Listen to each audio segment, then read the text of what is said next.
Ladies and gentlemen, boys and girls, addicts of all ages, welcome to Canadian Sober, eh? I'm your host and resident alcoholic, Dougie Fresh. So glad you're joining us. This is a very special episode, very special. I've been waiting for this one for a while. And, when you're in recovery, especially recovery Zoom meetings, and you meet certain individuals, creating a friendship and a bond after those meetings is very important for a lot of people in recovery. But when you get the chance to meet somebody that special in person, it's even much more better. A couple years ago, my wife and I were in New York City, and we had the opportunity to bump into this fantastic human being. She took a ferry over to come see us, and all I remember in my head from that trip is her going, "Doug, come on. Why are you falling into all the tourist traps, Doug? You're falling into all the New York City tourist traps." So I don't know if I did that voice any justice, but That was terrible. I'm so excited to welcome Suzanne from Brooklyn. Suzanne, how are you doing today? That was a terrible imitation of me. I'm just going to say that. I'm doing great. Thank you for having me. And it was 1 year ago, by the way. It was only a year ago. Was it 1 year ago? Yeah. See, I'm a drunk and I can't remember certain things. I have a bad memory because of all the drinking I did. Suzanne, please, tell the world who Suzanne is and how you got to where you are today. Oh, well, that's a story for about 17 hours, but I'll condense it into a few minutes. My name is Suzanne, and I am a grateful recovered alcoholic, and I am from Brooklyn, New York, but I'm coming to you from Rockaway Beach, Queens, just a little bridge over from Brooklyn.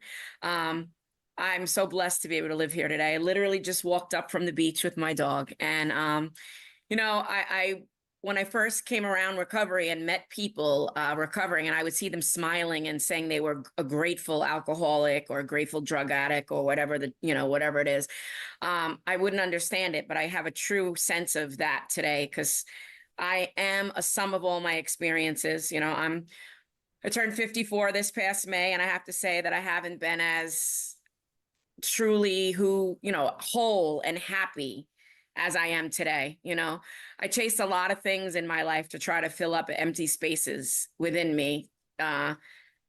People, places, things, especially alcohol. I like to say myself, I'm not really, but I'm an all-aholic. I like to say that.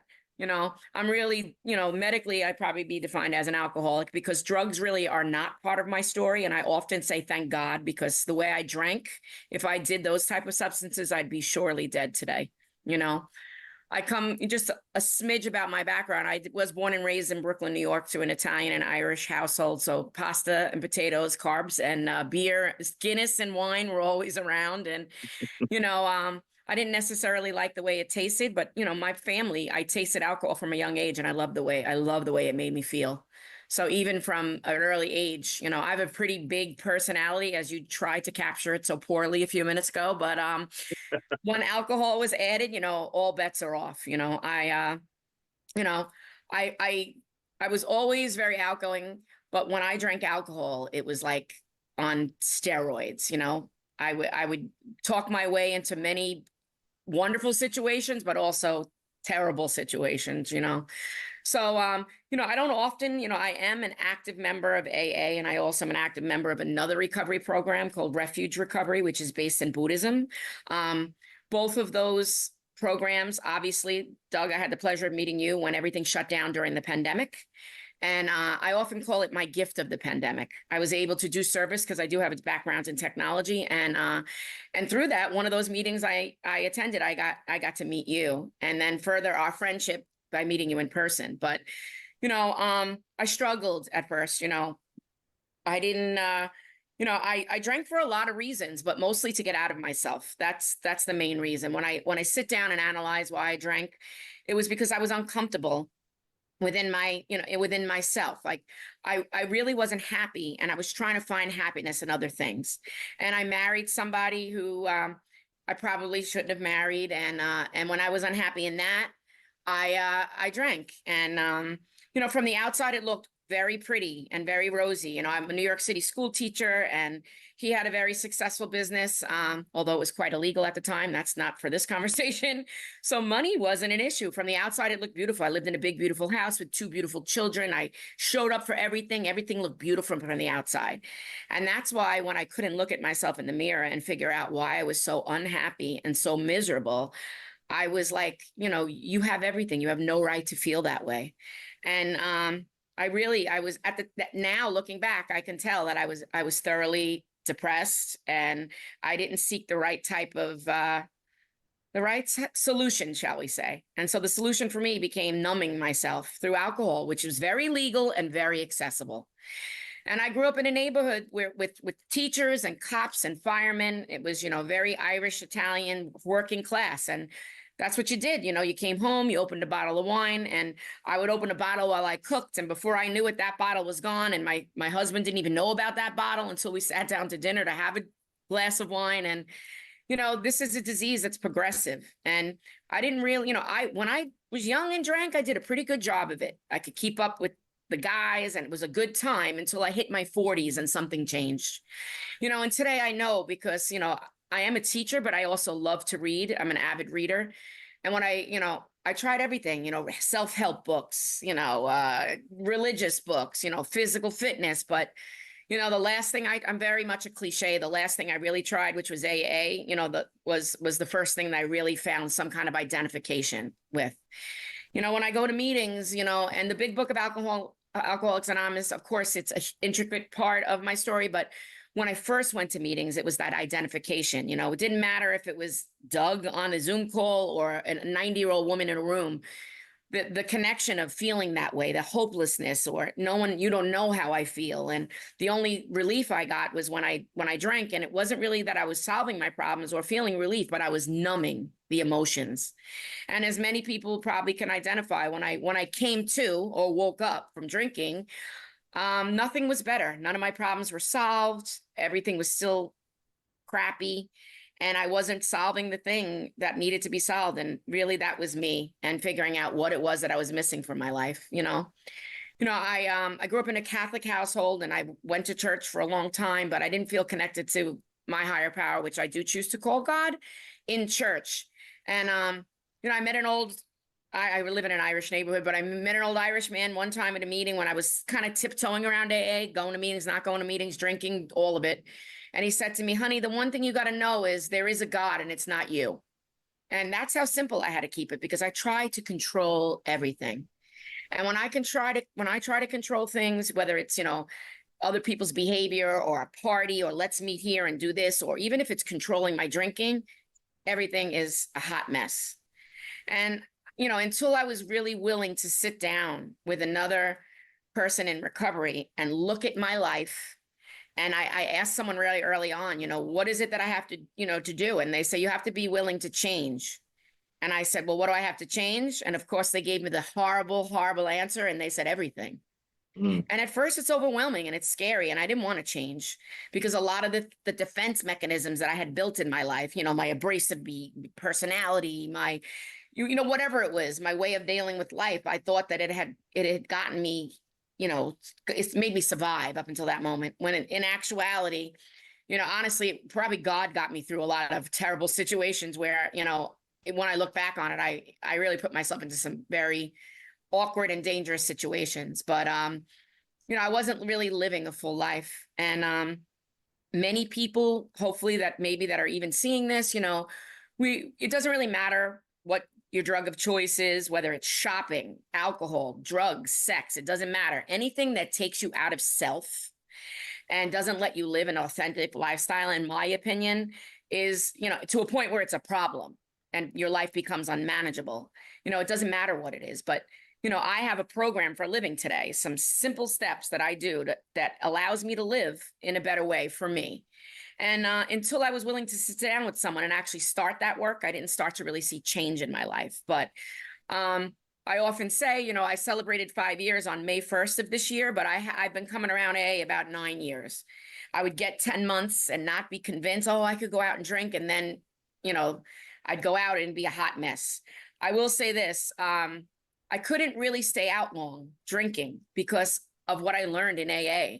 You know, like my life was always better when I wasn't drinking. The problem was in the beginning when I would get a little bit of time under my belt and things would get back to normal. You know, my job was good again. I wasn't taking time off from work. You know, I wasn't expending crazy money. I wasn't parking my car in places and not remembering it. I mean, a lot of crazy stuff. When life gets good, it's easy to step away from the things that help you to get there. Mm, And, you know, I realized that, you know, if I had cancer and I was sick, I wouldn't just decide to skip treatments and expect to get well.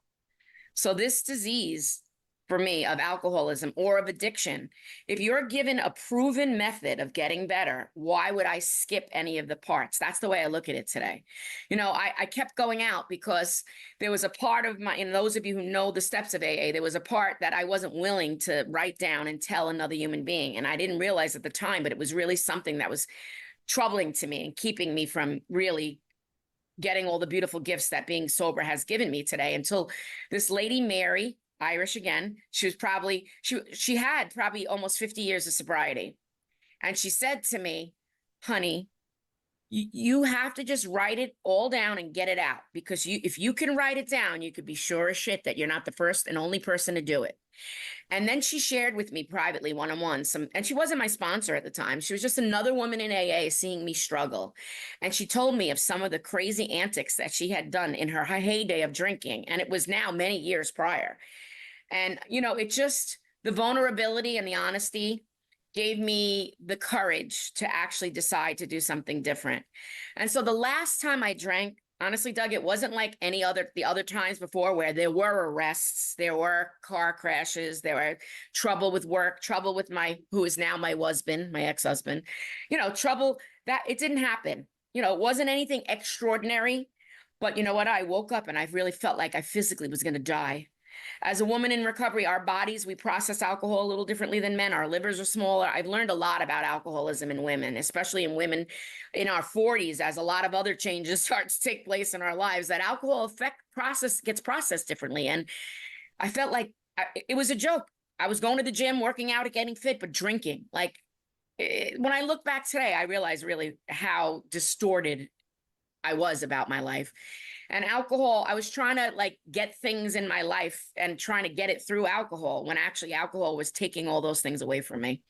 So to kind of circle back is, you know, I have a program for a living, like, you know, my medicine, like a cancer patient. I'm not skipping treatment.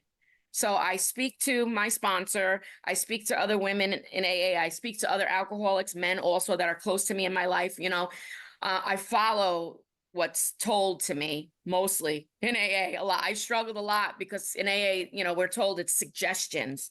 But in the beginning, when I was, you know, really still having alcohol in my system, still having crazy thinking, I realized I really needed to follow someone else's lead because as smart and intelligent I am is as stupid as I am when it comes to following directions, when it comes to my own well-being.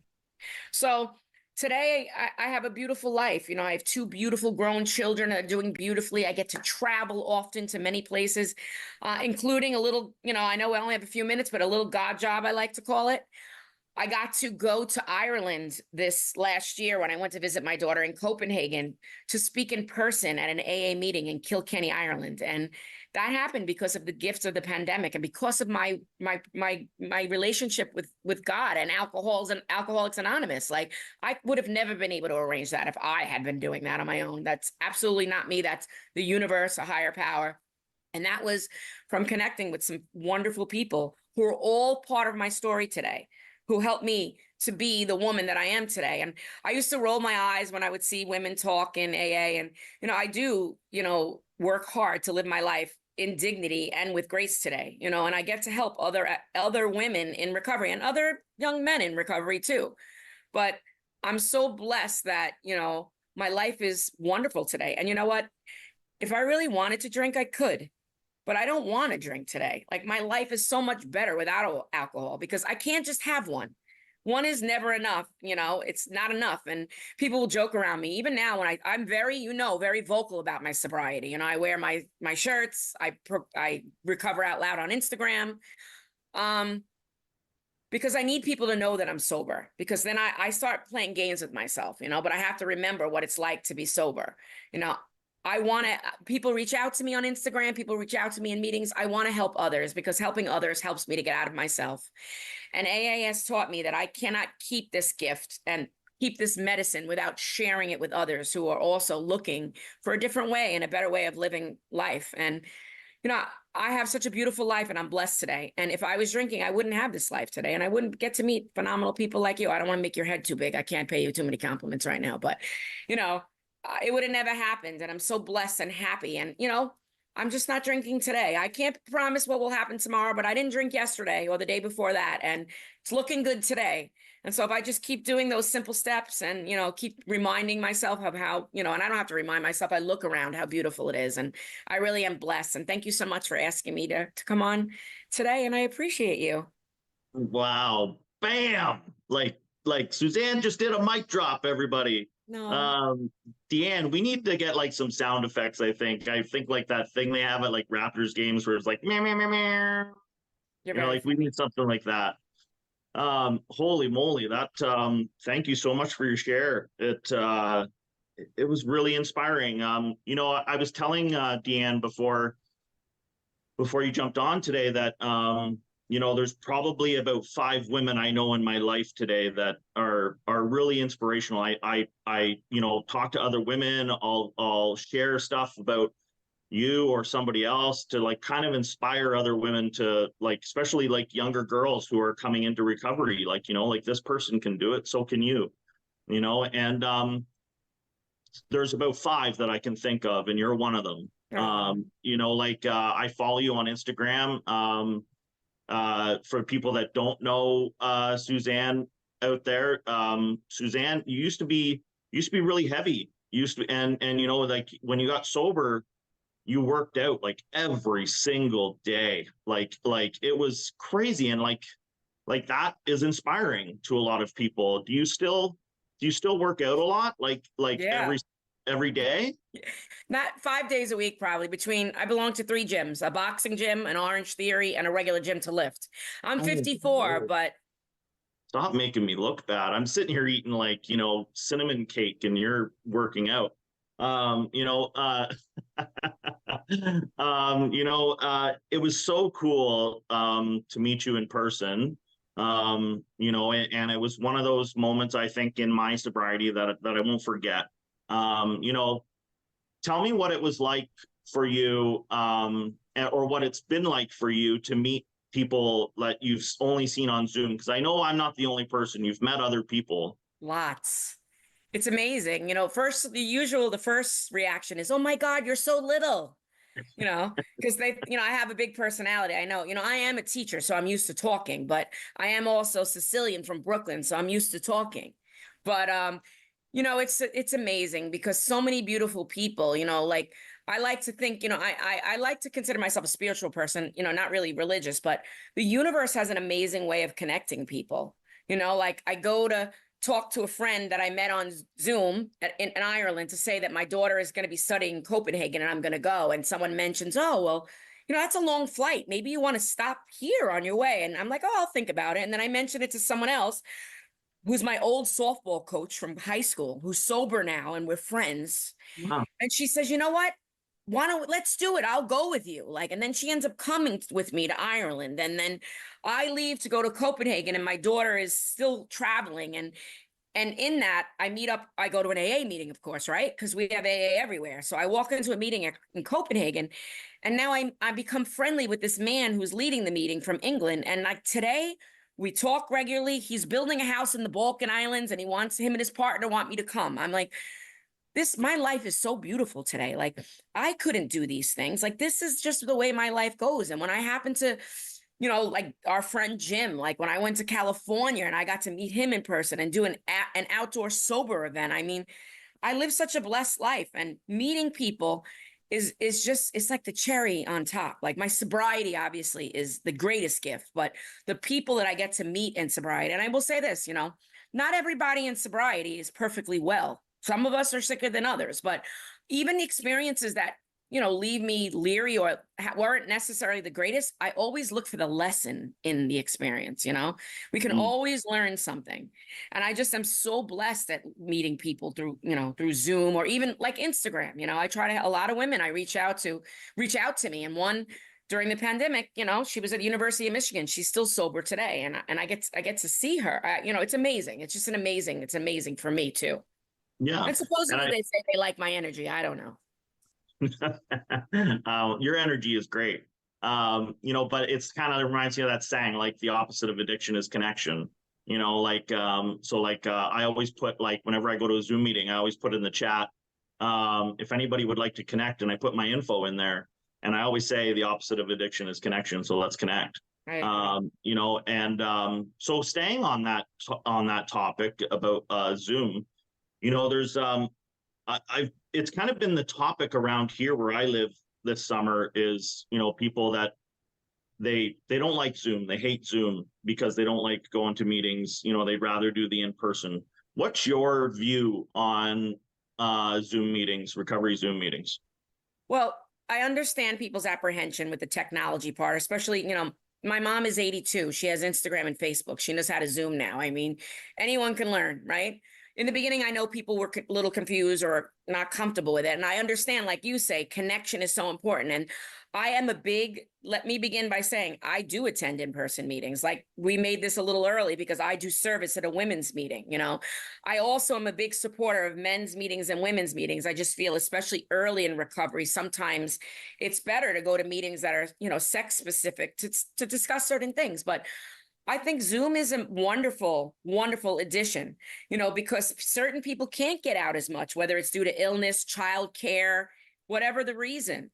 And I think the Zoom component offers a great alternative. For me, I'll be honest, like, I wouldn't want to only do Zoom if I had the opportunity to go to meetings. I think for me, it's a marriage of both. And as we came out of the pandemic and more often, I'm not even going to be lying or deluded. I go to more in-person meetings today than I do Zoom meetings. But with Refuge Recovery, which is the Buddhist, it's actually 12 steps of AA, but there's more online meetings than there is in person. So I do attend more of those. But I think for anyone, of course, if someone absolutely hates Zoom, hey, then don't go. But I think it offers a wonderful, alternative for those people who do it. And I kind of do like both. And my home group, we had a hybrid model. We did a live meeting while we ran Zoom, but we just ended it really recently because it was time. Certain things, it was time. There's still enough online meetings that are independent of meetings, but it also was nice because we had regular attendees that would come often. But, everything changes, right? Yeah. Nothing changes, if nothing changes. Yeah, for sure. One thing I want to ask you, and I know you mentioned your two beautiful daughters, and what has it been like for them, do you think, that mom's gotten sober and is living this different life? Do you think that you've inspired them in certain ways? Well, like many women who I hear, and the women that, I want to say thank you to all, it's not that I don't like the men, but to the women in AA that came before me, because when I came in, I feel that for me, I always say for me, I felt a certain stigma around being a woman and having a problem with alcohol. That's different from being a man. Like, oh, he's got a rough job. He has to take care of his family. It's almost that I've experienced that it's almost more acceptable when a man's an alcoholic.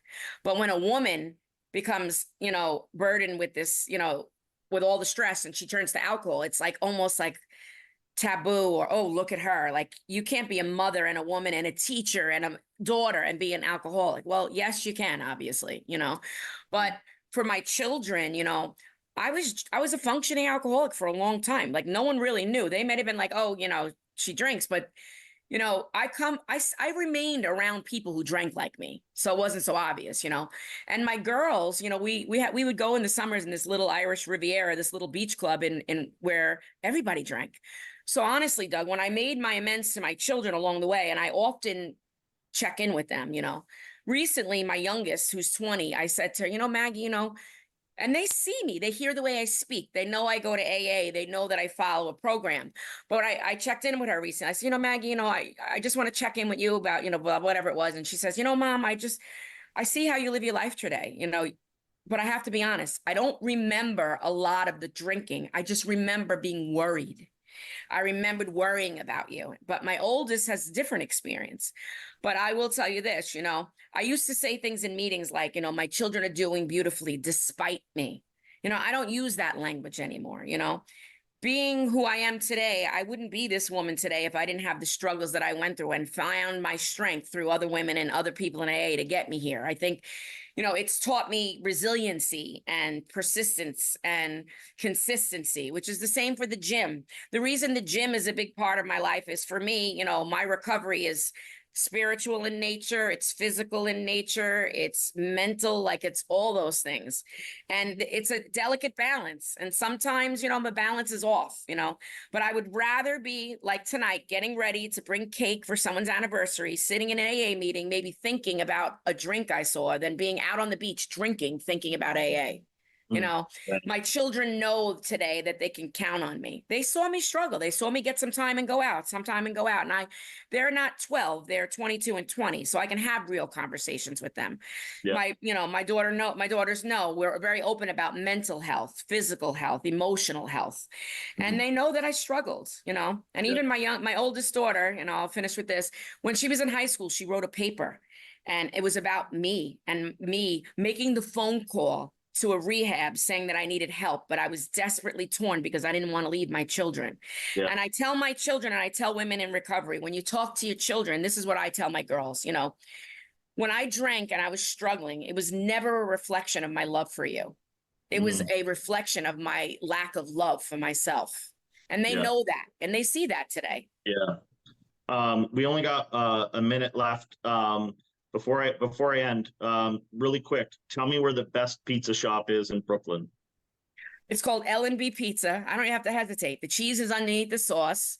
It's L&B Pizzeria. It's absolutely phenomenal. But you got to come back. We didn't have a time for that. You want to stay in Manhattan. Next time you stay in Brooklyn. Yeah, I'm gonna come back. Listen, Suzanne, I'd like to thank you for being on Canadian Sober. I love you. My wife loves you. We all love you.